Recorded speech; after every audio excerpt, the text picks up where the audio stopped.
فرمایا وَإِذَا سَأَلَكَ عِبَادِي أَنِّي فَإِنِّي قَرِيب، محبوب جب میرے بندے آپ کی بارگاہ میں آ کے میرے بارے میں پوچھے نا تو ان سے کہہ دینا میں ان کے قریب ہی ہوں،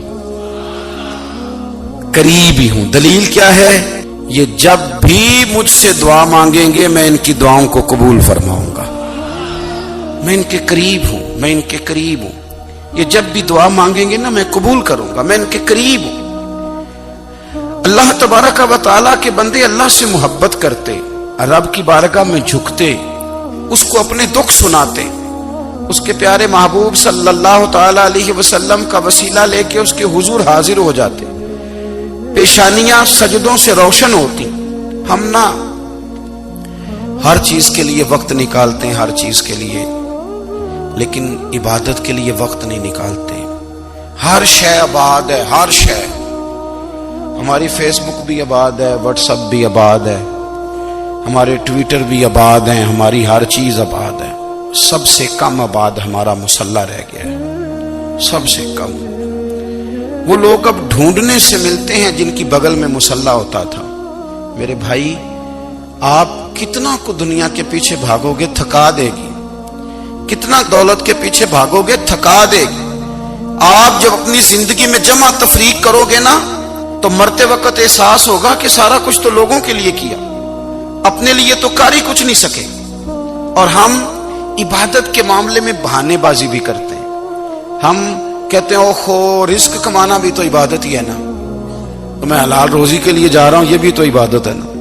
میری طرح کے لوگ کہہ دیتے ہیں کہ میں سویرے اٹھ کے مدرسے میں کچھ اسباق دیکھتا ہوں تو یہ بھی تو عبادت ہے، میں بیان کرنے کے لیے مطالعہ کرتا ہوں تو یہ بھی تو عبادت ہے نا، اتنے لمبے سفر کر کے ملک میں دنیا میں گھومتا ہوں تو یہ بھی تو میں عبادت ہی کر رہا ہوں۔ اب اسپیشل نفلوں کے لیے وقت کس طرح نکلے، اسپیشل کر کے تسبیح میں کیسے چلاؤں، میں سارا کچھ ہم بہانے بنا لیتے ہیں نا۔ میرا سوال یہ ہے کہ یہ ساری باتیں صحابہ کو، نبی کریم کو، دیگر لوگوں کو بھی تو پتہ تھی نا، لیکن آپ غور تو کریں 23 سال حضور کو وقت ملا، مختصر وقت ظاہراً تبلیغ کرنے کے لیے، پوری دنیا میں دین بھی پھیلانا ہے۔ گھر میں 11 ازواج ہے، 4 بیٹیاں ہیں، ان کی اولادیں، سارے کام کاج بھی دیکھنے، لیکن سیدہ طیبہ طاہرہ حضرت عائشہ صدیقہ رضی اللہ تعالیٰ عنہ فرماتی ہیں سارا دن تبلیغ کرتے، ہر غلام کے دکھ سنتے، گھر میں آتے تو اپنے گھر والوں کا خیال کرتے، کام میں ہمارا ہاتھ بٹاتے۔ قربان جاؤں، کہتی ہیں زمانہ سارا سو جاتا لیکن آمنہ کے لال مصلی بچھا لیتے۔ دنیا سو گئی، ساری سب سو گئے، جو خدام تھے، وہ جو غلام تھے وہ سو گئے۔ صحیح مسلم نے لفظ ملیں گے، سیدہ پاک فرماتی ہیں او میرے نبی کے غلاموں، میں نے یہ رنگ بھی دیکھا ہے کہ حضور نے اتنا کھڑے رہے، اتنا قیام کیا، اتنا قیام کیا کہ مقدس پیروں میں ورم آ گئے، سوج گئے پیر، اتنے بڑے۔ دل پہ ہاتھ رکھ کے نہیں بتا سکتا کہ میرے کبھی نماز میں پیر سوج گئے، کوئی نہیں بتا سکتا۔ بچوں کی روٹی کماتے تھک گئے بات الگ ہے، ہم سیر کرنے گئے تو تھک گئے بات الگ ہے، لیکن عبادت میں یہ بھی تو مسلم شریف ہے نا، یہ بھی تو دین ہے نا، یہ بھی تو حضور کی سنت ہے، یہ بھی تو وہ چیز ہے جو کریم کی آنکھوں کی ٹھنڈک ہے۔ سیدہ فرماتی ہیں پیروں میں ورم آ گئے، اور ساری رات ہی حضور نے نماز پڑھی اور ایک ہی آیت بار بار دہرائی۔ مسجد نبوی میں بلال حبشی نے فجر کی اذان دے دی اور حضور ابھی مصلی پہ تھے، کریم فارغ ہوئے، میں نے عرض کی یا رسول اللہ صلی اللہ علیہ وسلم آپ کے تو صدقے اللہ اگلے پچھلوں کے گناہ معاف کرے گا، تو آپ اتنی آہوزاری کیوں فرماتے ہیں؟ آپ تو شفیع ہیں، آپ تو انبیاء کے امام ہیں۔ تو حضور نے فرمایا عائشہ تم نے گنوایا ہے نا میرے اللہ کی مجھ پر کتنی رحمت ہے، افلا اکونا عبدا شکورا، فرمایا اگر اس نے اتنی نعمتیں دی ہیں تو کیا میں اس کا شکر گزار بندہ نہ بنوں، میں شکر گزار بندہ نہ بنوں اس کا؟ پھر اگر اتنی نعمتیں اس نے دی ہیں، مجھے اتنا نوازا ہے، تو پھر میں اس کے سامنے سجدے نہ کروں؟ او میرے بھائی، بڑے قابل فخر لوگ ہیں ہم کہ ہم نبی پاک کے غلام ہیں، ہم قابل فخر ہیں کہ نبی کریم کے غلام ہیں، کیا کبھی اس غلامی کے شکرانے میں بھی 2 نفل پڑھے کہ یا اللہ تیرا شکر ہے تو نے ہمیں حضور کا غلام بنایا ہے؟ یاد رکھیں کہ اپنی روحانی زندگی کو آباد کریں، استغفار پڑھیں، تسبیحات کریں۔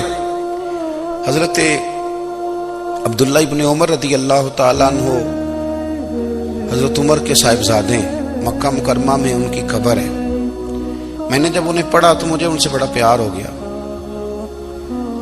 لیکن آپ کو پتہ ہے وہاں جا کے کسی شخص کا مزار تلاش کرنا یا پوچھنا ایک مشکل کام ہوتا ہے۔ تو ایک دفعہ میں مکہ شریف میں حاضر تھا تو ایک گاڑی والا ڈرائیور مجھے کہنے لگا کہ مولانا میں آپ کو جانتا ہوں، مجھے آپ سے محبت ہے، ایک بات بتاؤں آپ کو؟ میں نے کہا بتاؤ۔ کہنے لگے حضرت عبداللہ ابن عمر کی قبر دیکھنی ہے۔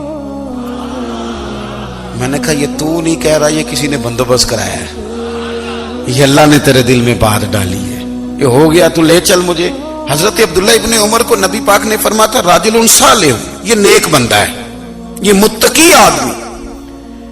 حضرت عبداللہ ابن عمر رضی اللہ تعالیٰ عنہ سیدنا فاروق اعظم رضی اللہ تعالیٰ عنہ کے صاحبزادے ہیں، اور ان کی ہمشیرہ سیدہ حفصہ رضی اللہ تعالیٰ عنہ حضور کی زوجہ محترمہ۔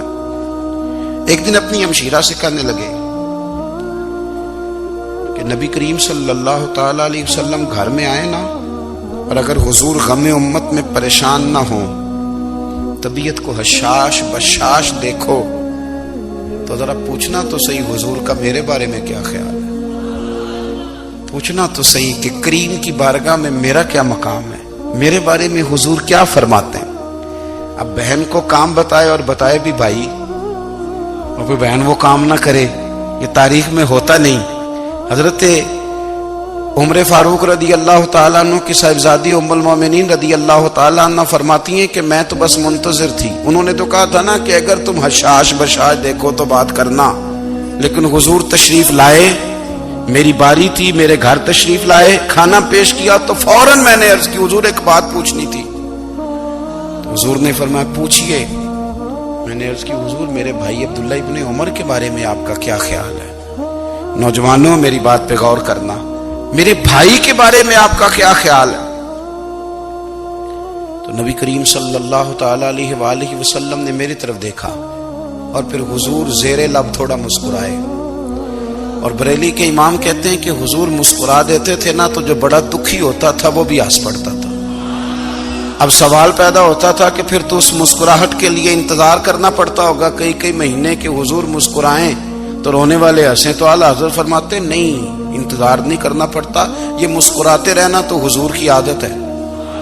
جس کی تسکین سے روتے ہوئے ہنس پڑے اس تبسم کی عادت پہ لاکھوں سلام۔ یعنی یہ تو عادت ہے حضور کی مسکراتے رہنا، اس کے لیے انتظار نہیں کرنا پڑتا۔ بھائیو آپ خیال رکھیں گے، غور کریں گے، حضرت عبداللہ ابن عمر رضی اللہ تعالیٰ عنہ کے بارے میں پوچھا تو سیدہ فرماتی ہیں کہ نبی کریم صلی اللہ تعالیٰ علیہ وسلم نہ زیر لب مسکرائے اور فرمایا حفصہ تیرا بھائی ہے تو اچھا، لیکن میں نے سنا ہے کہ عشاء کی نماز پڑھتا ہے تو فجر تک سویا ہی رہتا ہے۔ او نوجوانوں، 10 بجے تک سونے کی بات نہیں ہوئی، 9 بجے تک سونے کی بات نہیں ہوئی، 11 بجے اٹھنے کی بات نہیں۔ حضور فرمانے لگے میں نے سنا ہے کہ عشاء کی نماز پڑھ کے سو جاتا ہے اور فجر تک سویا ہی رہتا ہے، اسے چاہیے کہ تہجد کے وقت اٹھا کرے، اللہ کی بارگاہ میں حاضر ہوا کرے، آہوزاری کرے، سجدے کرے، عبادت کرے، اٹھتا ہے اور فجر میں جا کے اٹھتا ہے۔ حضرت جناب حفصہ رضی اللہ تعالیٰ عنہ کہتی ہے میں نے جناب عبداللہ ابن عمر کو پیغام دیا اور میں نے کہا میرے جوان بھائی سن، نبی پاک نے فرمایا ہے تو اچھا پر تہجد میں نہیں اٹھتا، نفل نہیں پڑھتا۔ او میری ملت کے جوانوں، مزہ نہیں آ جاتا جب ساری دنیا سوئی ہو، ساری دنیا، اور بستر بھی گرم ہو اور نیند بھی پورا غلبہ کر رہی ہو، اور اچانک گھنٹی بجے دماغ میں، آنکھ کھلے، گھڑی پہ نظر پڑے، 3:30 4 بجے کا پیغام گھڑی بتائے، اور کوئی چڑھتی جوانی والا اٹھ کے وضو کرے، اور جب وہ مصلی کھول کے بچھائے تو مدینے والے محبوب کہتے ہیں کہ ہر نماز پہ رب ثواب دیتا ہے، اور جو اٹھ کے تہجد کی نماز پڑھے اسے دیکھ کے تو رب مسکراتا ہے، جو اس کی شان کے لائق ہے، جو اس کی شان کے لائق، وہ مسکراتا ہے، خوش ہوتا ہے کہ میرا بندہ تہجد میں اٹھ گیا، وہ مسکراتا ہے۔ کاش ہماری صبحیں کبھی اپنے مالک کے نام ہو جائیں، کاش کے صبح۔ حضرت ابو الحسن رحمت اللہ تعالی علیہ حضرت معاذ ابن جبل رضی اللہ تعالیٰ عنہ کے پاس بیٹھا کرتے تھے، فرماتے ہیں ان سے جو پیار بڑھا تو پھر میرا مصلی سے بھی بڑھ گیا۔ تابعی ہیں، فرماتے ہیں صحابی رسول سے محبت ہوئی تو ذکر سے بھی ہو گئی، پھر درود شریف سے بھی ہو گئی، محبت ان سے بڑھی تو پھر اللہ نے مسجد کا پیار بھی بڑھا دیا۔ آپ فرماتے ہیں کہ میری ہر وقت بھی یہ چاہتی تھی کہ بس اللہ اللہ کروں، بس اللہ اللہ کروں، بس نہ میں ذرا تھوڑی جان چھڑاؤں لوگوں سے، کوئی 10 منٹ ملے تو میں کوئی 4 نفل پڑھ لوں، میں تھوڑا سا نہ بچوں لوگوں سے، اور مجھے تسبیح ملے تو میں نہ کچھ 400-500 دفعہ استغفار پڑھوں، سبحان اللہ، الحمدللہ، اللہ اکبر، لا حول ولا قوت الا باللہ، میں نہ تسبیحات پڑھوں۔ فرماتے ہیں کہ بچے تھے گھر میں 6-7، غربت تھی، کام ملتا کوئی نہیں تھا، اور میں کام چور نہیں تھا، کام ڈھونڈتا تھا، پر اللہ کی قدرت کے کام نہیں ملتا تھا۔ فرماتے ہیں کہ میں نے ایک دن اپنی اہلیہ سے کہا کہ آج میں پھر جاتا ہوں کام ڈھونڈنے، تو میری بیوی بڑی فرما بردار تھی، پر اس دن نہ غربت کے ہاتھوں تنگ آ کے کہنے لگی آج نانا کوئی تو چیز لے کے آیا، تو مجھ سے بچوں کی بھوک نہیں دیکھی جاتی، یہ سب روگاں دا روگ محمد جس دا نام غریبی، کنڈ بلا کے لنگ جاندے نہیں دوست یار قریبی، آج نہ کچھ لے کے آیا تو میں بچے لے کے چلی جاؤں گی۔ شیخ فرماتے ہیں کہ میں بڑا پریشان گھر سے نکلا، پر میں نے صبح سے لے کے زور تک کام ڈھونڈا، کام ملا کوئی نہیں، تو میرے دل میں خیال آیا چلو کام نہیں ملتا تو اللہ اللہ تو کرے نا، چلو بندوں کی مزدوری نہیں ملتی تو رب کریم کی عبادت ہی کرتے ہیں۔ فرماتے ہیں کہ میں نے نا فرات کے پانی سے وضو کیا، نہر کے، شدید دھوپ تھی، ساتھ ریت تھی اور ریت تپ رہی تھی، میں نے اپنا رومال وہیں مصلی کے طور پر بچھا لیا، اور فرماتے ہیں کہ زور سے لے کر عصر تک نماز پڑھی، دھوپ بھی پورے زور پہ، پر میرے سجدے کا ذوق بھی پورے زور پہ۔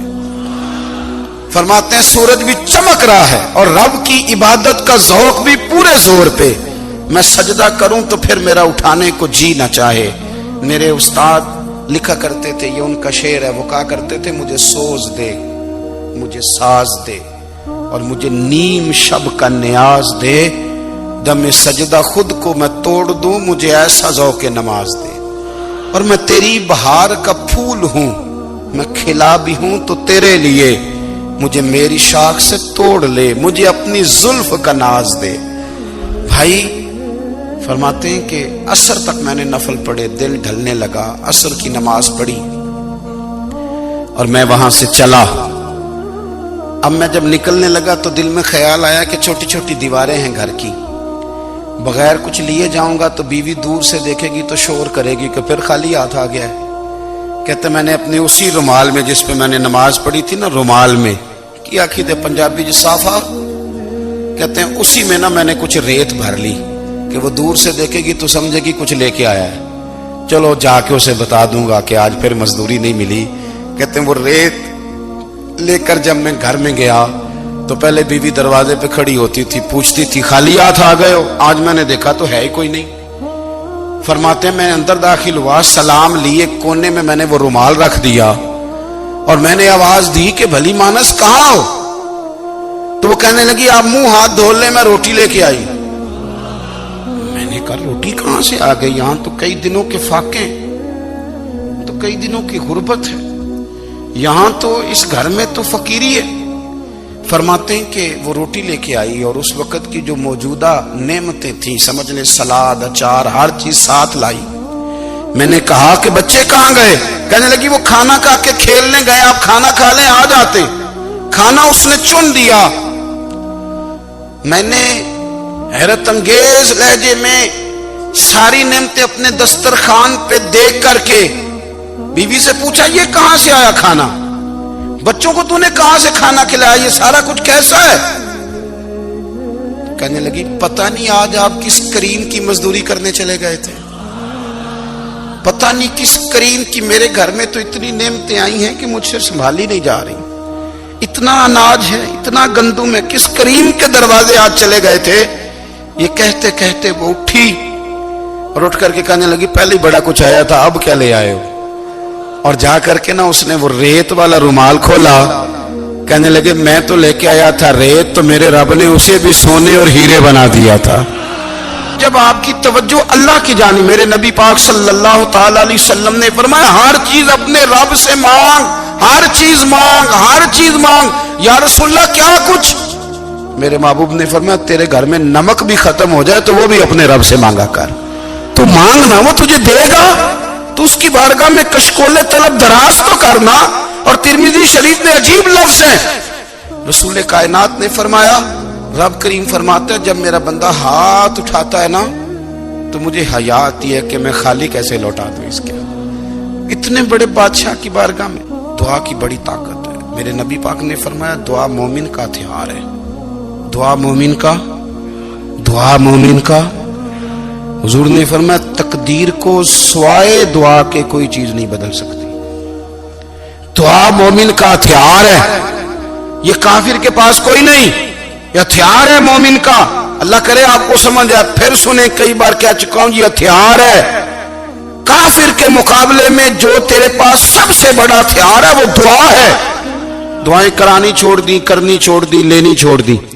حضرت سیدنا انس بن مالک رضی اللہ تعالیٰ عنہ فرمایا کرتے تھے میں نے وہ رنگ دیکھا ہے جب حضور دعا مانگتے تھے اور حضور کی مقدس آنکھوں میں آنسو بھی ساتھ ہی بہا کرتے تھے، میں نے وہ انداز دیکھا ہے۔ بھائی اپنا مصلی کا، عبادت کا، وظائف کا، اللہ اللہ کا سلسلہ اس کو مضبوط کریں، اپنی دعاؤں کے تعلق کو مضبوط کریں۔ دعائیں بڑے انقلاب برپا کر دیتی ہیں۔ ہم تھوڑے تھوڑے نا جب سے خشک ہوئے ہیں نا، خشک، اور میری تو جماعت ہی صوفیاء کی جماعت تھی، ہم تو داتا علی اجمیری کی جماعت سے، ہم تو خواجہ اجمیری کی جماعت سے، ہم تو شیخ احمد فاروق سرہندی کی جماعت سے، ہم تو صوفیاء کی جماعت۔ ہماری جماعت نے بھی وہ تعلق جو ہمارے بزرگوں نے بنایا تھا۔ بزرگ اللہ کے قریب کیسے جاتا ہے؟ تو ہمارے یہاں نا بہت سارے لوگ کہتے ہیں جی نظر ہو گئی تو کام ہو گیا۔ بھائی جو بخاری مسلم میں طریقہ ہے نا اللہ کا قرب پانے کا وہ تو نفل ہے۔ نبی کریم علیہ الصلوۃ والسلام نے فرمایا بندہ نفلوں کے ذریعے رب کے قریب جاتا ہے، اور اتنا قریب جاتا ہے کہ پھر اللہ اس کی زبان بن جاتا ہے، اللہ اس کی آنکھیں بن جاتا ہے، کان بن جاتا ہے، ہاتھ اور پیر بن جاتا ہے۔ تو یہ تو عبادت ہے، یہ تو اللہ کی بارگاہ کی حاضری ہے جو آپ کو اللہ کے قریب کرے گی۔ تو اپنے نماز کو اہمیت دے کے ادا کریں، نمازیں موبائل بند کر کے ادا کریں۔ لیکن نا کچھ لوگ کہتے ہیں مجھے ٹائم نہیں ملتا نماز کا، تو میں کہتا ہوں یہ آپ نے بڑی جرت کی بات کی ہے۔ مجھے کو میرا پیر بھائی کہہ دینا میرے پاس ٹائم نہیں آپ کو ملنے کا، تو میں کہتا ہوں آج کے بعد آنا ہی نہ۔ تو کیا سمجھتا ہے تو بہت بڑا آدمی ہے، تیرے پاس ٹائم نہیں ہے اور ہمیں ملنے کا ٹائم، موج کر۔ تو آپ نے اللہ رسول کو کہہ دیا ٹائم نہیں۔ اور عجیب فلسفہ ہے نا، کہا جائے نماز پڑھنے آؤ تو کہتے ہیں کپڑے ٹھیک نہیں، اور کہا جائے کہ آؤ ذرا دعوت پہ چلیں تو کہتے ہیں 1 منٹ ٹھہر میں کپڑے بدل کے آیا۔